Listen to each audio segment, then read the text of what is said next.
आज अन्तर्राष्ट्रिय मानवाधिकार दिवस। मानवाधिकारको विश्वव्यापी घोषणा पत्र जारी भएको दिनको स्मरण गर्दै आज विभिन्न कार्यक्रमका साथ अन्तर्राष्ट्रिय मानवाधिकार दिवस मनाइँदैछ।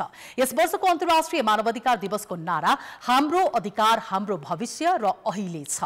विकास र शान्तिको आधार मानवाधिकारलाई लोकतन्त्रको परिपूरक मानिन्छ। मानवाधिकारको सम्मान र संरक्षण नहुने हो भने लोकतन्त्रको परिकल्पना असम्भव छ। मानवाधिकारले प्रत्येक व्यक्तिको मौलिक अधिकार संरक्षण गर्छ र भेदभाव विरोध गर्छ। तर नेपालमा शान्ति सम्झौताको 19 वर्ष पुग्दा पनि पीडितहरूले न्याय र परिपूरणको माग गर्दै भौतारिएर हिँड्नु परिरहेको छ।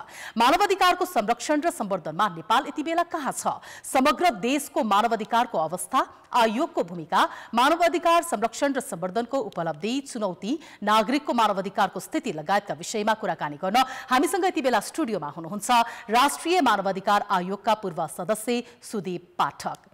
यहाँलाई स्वागत छ। धन्यवाद। सन्चै हुनुहुन्छ? ठिकै छु। आज हामी अन्तर्राष्ट्रिय मानवाधिकार दिवस मनाइरहेका छौँ। नेपालमा मानवाधिकारको अहिलेको स्थिति के पाउनुहुन्छ? 1948 मा विश्वव्यापी रूपमा सबै राष्ट्रहरूले समर्थन गरेर मानवाधिकारको घोषणापत्र जारी भयो आजको दिन। त्यसैले यस दिनलाई अन्तर्राष्ट्रिय मानवाधिकार दिवस भनेर मनाइन्छ। एक लाइनमा कुरा गरौँ, मानवाधिकार भनेको विश्वव्यापी हो, अहरणीय हो। जस्तो सूर्यको प्रकाश हुन्छ, वायु हुन्छ, जल हुन्छ, त्यो संसारमा सबैको लागि लागू हुन्छ। त्यसैगरी मानवाधिकार सबैका लागि हो। नेपालको मानवाधिकारको अवस्थाको आजको कुरा गर्ने हो भने मानवाधिकारको स्थिति भनेको सुधारात्मक उन्मुख छ। मानवाधिकार सबैले प्रयासले प्राप्ति गर्ने चिज हो। मेरो विचारमा मानवाधिकारको पहिलो रक्षक चाहिँ राज्य हो, सरकार हो। अनि त्यो सरकारसँग भएको कानुन हो, रुल्स अफ ल भन्छौँ हामी। अनि त्यहाँ न्याय हुन्छ, समानता हुन्छ, त्यसपछि विभेदको अन्त हुन्छ। त्यसैले नेपालको मानवाधिकारको अवस्था क्रमिक रूपमा सुधार उन्मुख भएर गइरहेको स्थिति हो। उहाँले भन्नुभए जस्तै मानवाधिकार प्रत्याभूत हुनको लागि त भनौँ न समाजमा समावेशी तन्त्र आउनु पर्यो, होइन? त्यसमा पनि लोकतन्त्रमा त मानवाधिकार सबैभन्दा अगाडि उठ्ने मुद्दा पनि हो। हामी शान्ति प्रक्रियाको 19 वर्ष पुरा भइसक्दा पनि, सम्झौता भएको 19 वर्ष पुरा भइसक्यो, अझै पनि द्वन्द्वका पीडितहरूको मलम नै लगाउन सकेका छैनौँ। उनीहरूको घाउ त्यस्तै नै छ भनेपछि अझै पनि सुदृढीकरणको त्यो क्रममा हामी त अगाडि बढेका रहेनछौँ नि। एउटा कुरा, साँचो कुरा के छ भने नेपाल करिब 10 वर्ष सशस्त्र विद्रोहको अवस्थामा थियो। त्यो सशस्त्र विद्रोहको अवस्थामा पनि हामी फ्रन्ट लाइन ह्युमन राइट्स डिफेन्डरको हिसाबले राष्ट्रिय मानवाधिकार आयोग, नेपालका मानवाधिकार संस्थाहरू, पत्रकारहरू, वकिलहरू, डाक्टर, इन्जिनियर, मैले धेरै पटक चाहिँ हामीले जोइन्टली काम गरेका थियौँ। त्यसैले मानव अधिकारको रक्षकको रूपमा राष्ट्रिय मानवाधिकार आयोग, त्यसका कर्मचारीहरू र मानवाधिकारमा काम गर्ने मानिसहरूको भूमिका अहम छ। तर विस्तृत शान्ति सम्झौताले हामीलाई के दियो भने लामो समयदेखि भइरहेको सशस्त्र विद्रोहलाई छलफलको माध्यमले, सम्झौताको माध्यमले टुङ्गाइयो। त्यही विस्तृत शान्ति सम्झौता र अन्तरिम संविधानमा व्यवस्था गरियो। चाँडै नै एउटा आयोग बनाइनेछ, सत्यनिरूपण आयोग। त्यो आयोगको माध्यमबाट त्यस समय भएका गैर न्यायिक हत्याहरू, मानवाधिकार विरोधी कार्यहरू, घटनाहरू जे जति छन् त्यसलाई नोटिसमा लिइनेछ, मुजुरी दर्ता गरिनेछ आयोगको प्रोसिडियर अन्तर्गत, र पीडितहरूले न्याय पाउने छन् भन्ने एउटा विश्वास चाहिँ त्यस समय थियो। तत्कालीन हस्ताक्षरकर्ताहरूलाई हामी सम्झौँ, श्रद्धेय श्री गिरिजाप्रसाद कोइराला र श्रद्धेय अध्यक्ष प्रचण्डज्यू, दुवैजनाले हस्ताक्षर गरेको दिन सम्झौँ। र त्यो दिनबाट आज आइपुग्दा तपाईँले उठाउनु भयो जस्तै 18 वर्ष पुरा भयो, 19 वर्ष लागेको छ। धेरै पीडितहरू कुरेर बसिरहेका छन्, हामीले न्याय कहिले पाउने भनेर। अब हालसालै एउटा प्रक्रिया सुरु भएको छ। त्यो प्रक्रियाले एउटा बाटो दिन्छ। त्यो बाटोको आधारबाट सबै पीडितहरूले न्याय पाउने छन् भन्ने मलाई लाग्छ।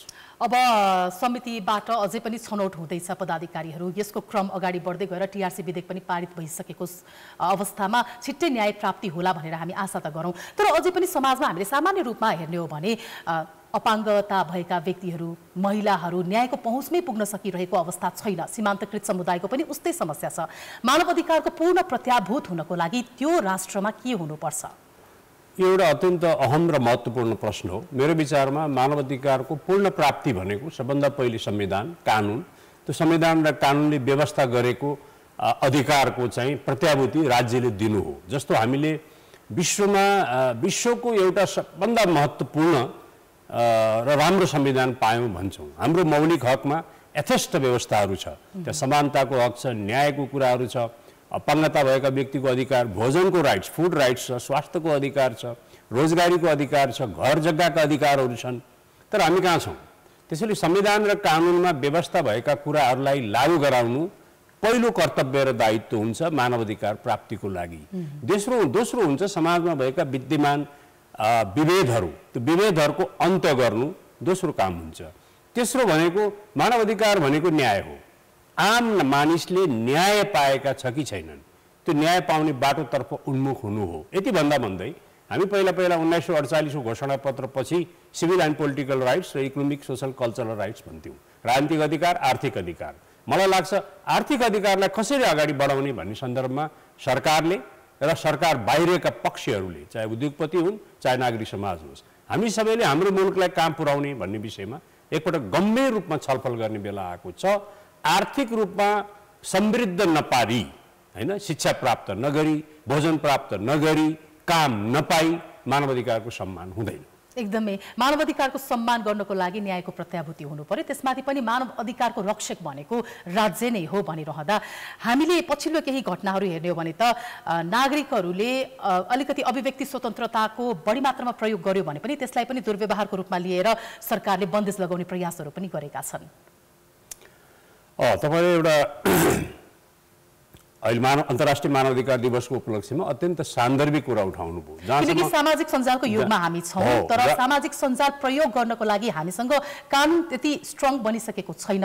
तर त्यसैलाई देखाएर सरकारले चाहिँ दुर्व्यवहार गर्यो अथवा सरकारप्रति उसले नराम्रो भन्यो भनेर पनि सजाय गर्ने त्यो एउटा बाटोमा अगाडि बढिरहेको जस्तो देखिन्छ नि त।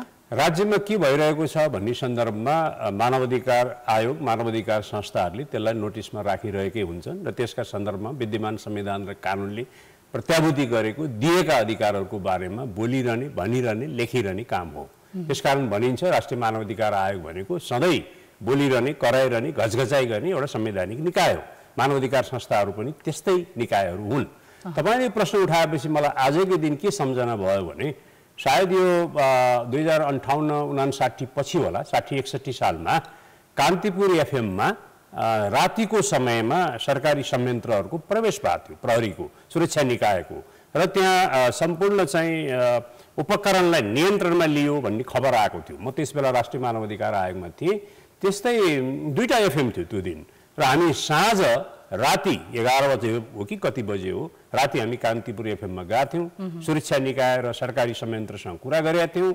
पछि उनीहरूले त्यहाँबाट हट्नु परेको थियो। त्यसैले राष्ट्रिय मानवाधिकार आयोगको कुरा गर्दा जहाँ गम्भीर रूपमा मानवाधिकार उल्लङ्घनका घटना हुन सक्छन्, हुन्छ, हुनेवाला छ, त्यहाँ राष्ट्रिय मानवाधिकार आयोग संवैधानिक अङ्गको उपस्थिति हुनुपर्छ। त्यो भयो भने राज्य त्यसप्रति गम्भीर हुन्छ। तर कुनै विचार व्यक्त गरेकै आधारमा प्रहरीले दुर्व्यवहार गर्न त मिल्दैन होला नि? मिल्दैन।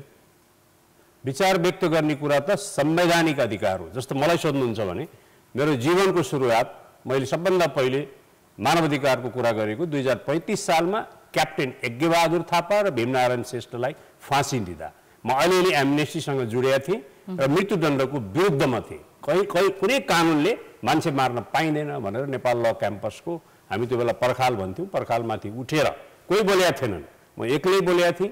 क्याम्पस चिफ टोपबहादुर सिंह अहिले पनि हुनुहुन्छ, मान्य न्यायाधीश, पूर्व न्यायाधीश, उहाँ हुनुहुन्थ्यो, बोलाएर मलाई कारवाही गर्ने कुरा गरिएको थियो। मेरो आशय के भने संसारमा जस्तो हामी गर्छौँ, हामी अभिव्यक्ति स्वतन्त्रता अविच्छिन्न रूपमा व्यक्तिले प्रयोग गर्नु पाउनुपर्छ।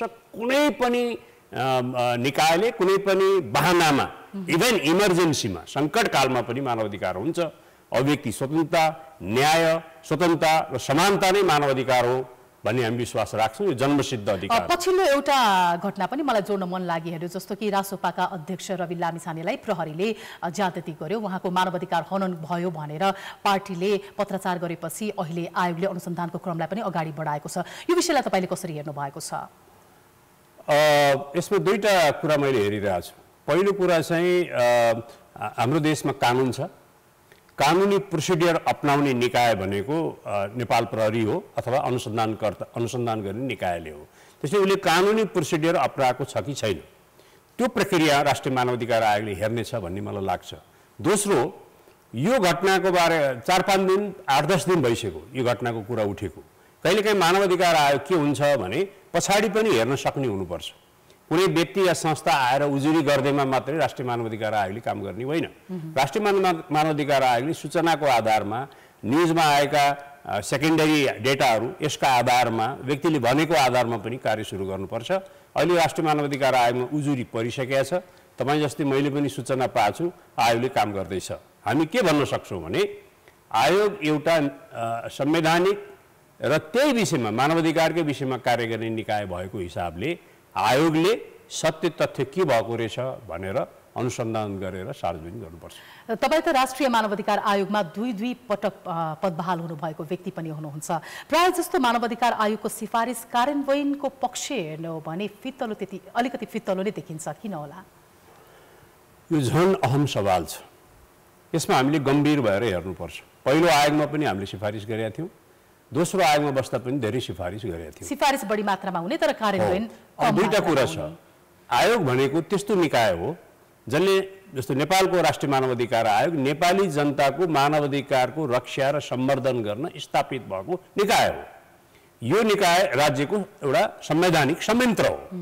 यो निकायले जनतासँगको सहकार्य र राज्यसँगको संवाद निरन्तर गर्नुपर्छ। हाम्रा सिफारिस किन कार्यान्वयन भएनन् भनेर हेर्दा केही कारण छन्। त्यसमा महत्त्वपूर्ण कारण भनेको राष्ट्रिय मानवाधिकार आयोगले मै बस्दा पनि हामीले सिफारिस गऱ्यौँ। त्यो सिफारिस कार्यान्वयन गर्न राज्यलाई हामीले कति दबाब दियौँ, कति गजगचायौँ, कति संवाद गऱ्यौँ, कति कुराकानी गऱ्यौँ, त्यसको मूल्याङ्कन हुनुपर्छ आज आएर। त्यस्तै अहिलेको आयोगले पनि सिफारिस गर्यो, सिफारिसलाई कार्यान्वयन गर्न के गर्नुपर्छ? कुराकानी गर्नु पर्ला सरकारसँग अथवा महाधिवक्तासँग, कानुन मन्त्रालयसँग संवाद गर्नु पर्ला, छलफल गर्नु पर्ला, कुराकानी गर्नु पर्ला। हो त्यो पक्ष भने हाम्रो कमजोरी छ। एक, राष्ट्रिय मानवाधिकार आयोगको। दुई, राष्ट्रिय मानवाधिकार आयोगले गर्ने सिफारिस कार्यान्वयन गर भनेर नागरिक समाजबाट मानवाधिकारवादी संस्थाहरूबाट निरन्तर दबाब दिनुपर्छ, त्यहाँ पनि कमजोरी छ। तीन, यो विषयलाई जनता समक्ष जानकारी व्यापक रूपमा गराउनुपर्छ र जनदबाब सिर्जना गर्नुपर्छ। आयोगको सिफारिस कार्यान्वयन गर भनेर त्यहाँ पनि कमजोरी छ। केही सकारात्मक पक्ष भएको छन्, केही सिफारिसहरू कार्यान्वयन भएको छन्। कहिले हामी 14% भन्छौँ, कहिले 15% भन्छौँ, 40% अर्ध भन्छौँ, होइन 30% कार्यान्वयन नभएको भन्छौँ।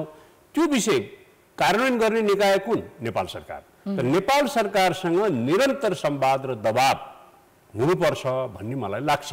फेरि नेपाल सरकारसँग दबाब र प्रभाव चाहिँ बढी हुन्छ, किनकि यहाँ यो संस्थामा नियुक्ति प्रक्रियादेखि नै विवाद सुरु हुन्छ।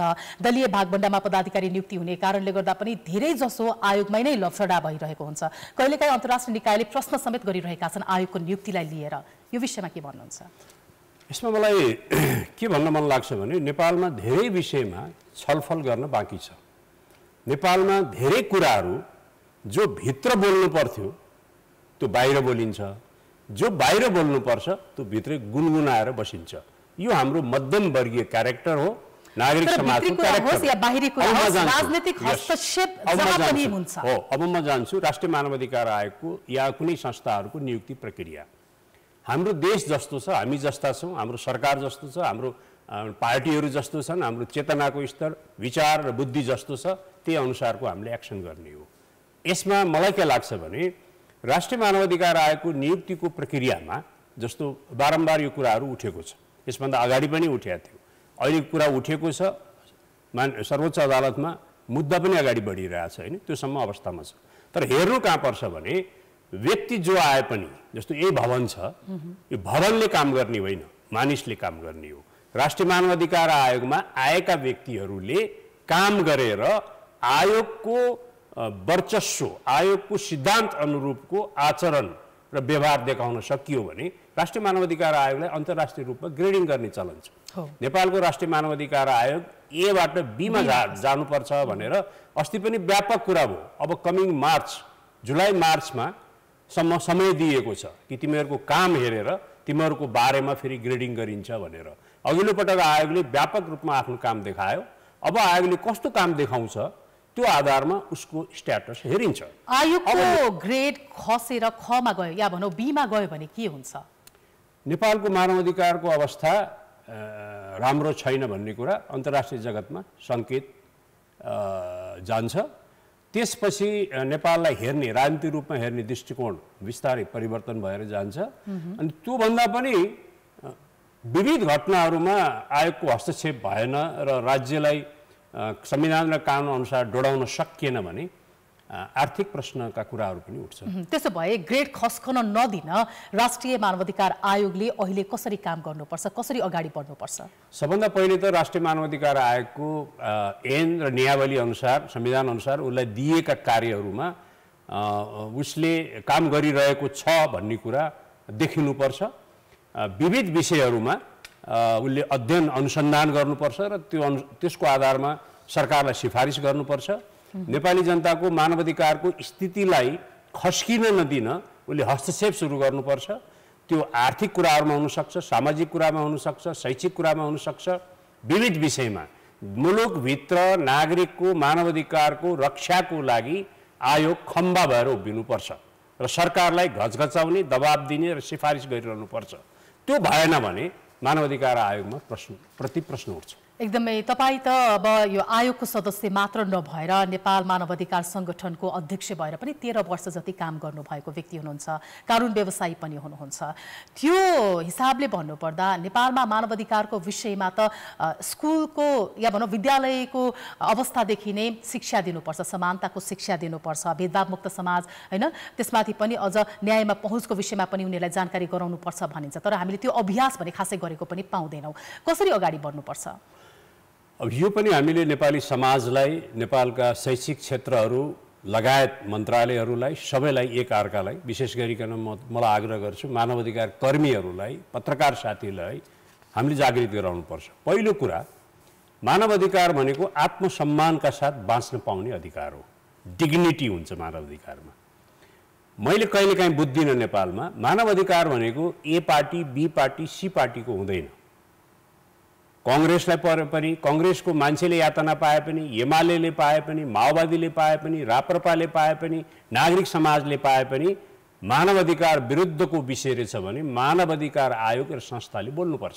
हामीले हिज द्वन्द्वको समयमा निशस्त्र माओवादी भए पनि बचायौँ, निशस्त्र सेना प्रहरी भए पनि बचायौँ, निशस्त्र कांग्रेस, एमाले, राप्रपा जुन पार्टीलाई नि बचायौँ, नागरिक समाज, शिक्षक, वकिल, पत्रकार, यातायात, उद्योग। मानवाधिकारको दृष्टिमा मानवाधिकार एक प्रकारले अहिंसाको आन्दोलन हो, शान्तिको आन्दोलन हो, विभेद मुक्त आन्दोलन हो, न्यायको आन्दोलन हो, सम्मानको आन्दोलन हो। त्यसकारण अहिले तपाईँले भन्नुभएको कुरो सबभन्दा पहिले डिफेन्डरहरू, काम गर्नेहरूले यो बुझ्नुपर्छ, म अमुक मेरो विचार होला हैन, विचार भनेको स्वतन्त्र विचार होला हैन, शान्तिको विचार होला, अहिंसाको विचार होला। तर मानवाधिकारवादी भइसकेपछि, आयोगको सदस्य भइसकेपछि ऊ के हुन्छ? उसँग विचार हुँदैन, उसँग मानवाधिकारको सिद्धान्त मात्रै हुन्छ। त्यो आधारमा उसले एक्सन गर्नुपर्छ, चाहे उसका बारे जे टिप्पणी आओस्। त्यसैले अहिले तपाईँले राख्नुभएको कुरा अहम कुरा हो। नेपाली समाजलाई अहिले पनि हामीले बुझाउनुपर्छ मानवाधिकार पाठ सिकाउनै सकिरहेका छैन, युवा पिँढीमा त्यो किसिमको सञ्चार हुन सकिरहेकै छैन। हो, मानवाधिकार भनेको सबैको लागि हो। त्यसैले हामीले पहिला के भन्यौँ, यो चाहिँ यसमा भेद हुँदैन, विभेद हुँदैन, यसमा दूषित मनसायले काम गर्नुहुन्न, हेर्नु हुँदैन, सबैको लागि काम गर्नुपर्छ। र विशेष गरी मलाई के लाग्छ भने यो मानवाधिकारको सिद्धान्त र आन्दोलन भनेको यो मध्यम मार्गी बाटो हो। र अर्को मलाई के लाग्छ भन्दाखेरि एकपटक हामीले राष्ट्रिय मानवाधिकार आयोगमा हुँदा, नेपाल मानवाधिकार सङ्गठनमा हुँदा एउटा नारा दिएका थियौँ, घर घरमा मानवाधिकार, सबैको लागि मानवाधिकार होइन। त्यसैले मानवाधिकार भनेको घर घरमा पुग्नुपर्छ। अब घर घरमा मानवाधिकार पुग्नको लागि त एउटा न्यायकै पहुँचको कुरा पहिलो आउँछ भने घरभित्र हुने हिंसाको जुन प्रवृत्ति छ त्यो पनि कम हुनुपर्छ होला। लैङ्गिक हिंसाकै स्थिति हेर्नु भने, घरभित्र हुने घरेलु हिंसाकै स्थिति हेर्नु भने पनि त्यो देखिन्न। त्यो त नारामा मात्र सीमित भयो नि। अब यो जीवन कस्तो हुँदो रहेछ भने जीवन भनेको एउटा निरन्तर हिँडिरहने यात्रा हो। यो गतिशील रूपमा अगाडि जान्छ, कहिलेकाहीँ ठेस पनि लाग्छ। जहाँसम्म यो नाराको मात्रै कुरा हो, परिवर्तन भएन भन्ने सवाल छ। सबभन्दा पहिले त हरेक मानिसको एउटा ड्रिम हुन्छ, सपना हुन्छ, नारै हुन्छ, योजनै हुन्छ। अनि त्यसलाई कार्यान्वयन गर्नको निमित्त हिँड्नुपर्छ, एक्सन गर्नुपर्छ, लड्नुपर्छ। त्यसैले अहिले हामीले 16 दिने लैङ्गिक हिंसा विरुद्धको दिवस मनाइरहँदा हामीले के बुझ्नुपर्छ भने 16 दिनसम्म हामी यस्तो व्यापक सन्देश दिइरहेछौँ नेपाली समाजमा, आउँदो वर्षभरि नै घरले, समाजले, व्यक्तिले हिंसा गर्नु हुँदैन है, लैङ्गिक हिंसा हामीले गऱ्यौँ भने हामीलाई कानुनले पक्रिन्छ है, म त्यो गर्न तयार छैन है भन्ने कमिटमेन्ट पनि गराउने हो। त्यसैले मलाई के लाग्छ भने सबभन्दा पहिले देशले, राज्यले मान्छेप्रति हेर्ने दृष्टिकोण समान हुनु पर्यो। राज्यले, तपाईँ हामीले न्याय सबैको लागि दिनु पर्यो। हामीले विभेदलाई, यो लैङ्गिक हिंसा लगायत सबै विभेदलाई कानुनले, संविधानले अन्त गर्यौँ, व्यवहारले गरेका छैनौँ। व्यवहारले अन्त गर्नु पर्यो। अन्त नभएको ठाउँमा राज्य खडा हुनु पर्यो, राज्यले एक्सन गर्नु पर्यो। अहिले मैले भने राज्य नै मानवाधिकारको पहिलो रक्षक हो। राज्यले नै मानवाधिकारको उल्लङ्घन गर्छ, उल्लङ्घन गर्दा कारबाही हुन्छ। रक्षा गर्ने क्रममा उसले व्यापक रूपमा नागरिकको मानवाधिकारको रक्षा गर्नुपर्छ, धन्यवाद पनि पाउँछ। गाली मात्रै राज्यले खाइरहेको। तर हाम्रो राजनीतिक रूपमा जो प्रमुख दलहरू हुनुहुन्छ, नेताहरू हुनुहुन्छ, उहाँहरूले भन्नु पर्यो भने संविधान कार्यान्वयन हुनु पर्यो, कानुन कार्यान्वयन हुनु पर्यो, नीति कार्यान्वयन हुनु पर्यो भनेर जोड दिनुहुन्छ। तर व्यवहारमा, मानसिकतामा परिवर्तन भने अझै पनि आउन सकेको छैन। हामी अन्त्यमा पनि आइपुगेका छौँ। अन्तिममा अहिले अन्तर्राष्ट्रिय रूपमा पनि मानवाधिकारका कस्ता घटनाहरू, विषयवस्तुहरू बाहिर आइरहेका छन्, त्यसको बारेमा थोरै बताइदिनुहोस् न। अब मलाई के लाग्छ भने मानवाधिकारको कुरा गरिरहँदा मैले खानै पाइनँ भने सबभन्दा पहिले त मेरो फुड राइट्स, भोजनको राइट्स नै मानवाधिकार हो नि। मैले स्वास्थ्य नै पाइनँ भने स्वास्थ्य उपचार नै मेरो मानवाधिकार भयो। रोजगारी नै पाइनँ भने रोजगारी नै मानवाधिकार भयो। अन्तर्राष्ट्रिय रूपमा कुरा गर्दा मेरो पहिलेदेखिको एउटा सोच छ, जसरी मृत्युदण्ड हुनु हुँदैन भन्ने मान्यता छ, त्यसै गरी यो शस्त्र अस्त्र जुन छ व्यापक रूपमा विश्वव्यापी रूपमा उत्पादन भइरहेछ, यो शस्त्र उत्पादनलाई कटौती गर्नुपर्छ र त्यो सारा बजेट मानिसको विकासमा, देशको विकासमा, मानिसलाई स्वास्थ्य, रोजगारी, भोजन, भवन, के अरे घर जग्गामा अन्तर्राष्ट्रिय रूपमा सोच राख्नुपर्छ। अब मानवाधिकारको कुरा गर्दा राष्ट्रिय रूपमा मात्रै हेर्न मिल्दैन। जस्तो एकपटक मैले एउटा कुरा उठाएको थिएँ, संसारभरिको पासपोर्ट एउटै हुनुपर्छ, संसारभरिको पैसा एउटै हुनुपर्छ, रुपियाँ एउटै पैसा, एउटै पासपोर्ट र विकासको मोडल एउटै हुनु पर्यो। नेपाली आउँदो 100 वर्ष पनि गरिब हुने, कुनै राष्ट्र अघिल्लो 100 वर्षदेखि सम्पन्न धनी भइसक्यो, खान लाउन पुगिसक्यो। हामीले खानै नलाउन पाएर हाम्रो जीवन जानी भयो। हाम्रो विकास कपास मात्र होइन, भएका कानुनहरू पनि लागू हुनु पर्यो र मात्र मानवाधिकार सुनिश्चित हुन सक्छ भनेर यहाँले बताउनु भयो। यसको लागि यहाँलाई धन्यवाद। यहाँलाई पनि धन्यवाद। हामीसँग हुनुहुन्थ्यो राष्ट्रिय मानवाधिकार आयोगका पूर्व सदस्य सुदीप पाठक। आज अन्तर्राष्ट्रिय मानवाधिकार दिवस। मानवाधिकारको सम्मान र संरक्षण नहुने भने लोकतन्त्रको परिकल्पना असम्भव रहेको छ। यो अवस्थामा नेपालमा मानवाधिकारको स्थिति कस्तो छ भन्ने लगायतका विषयमा हामी चर्चा गरिरहेका थियौं।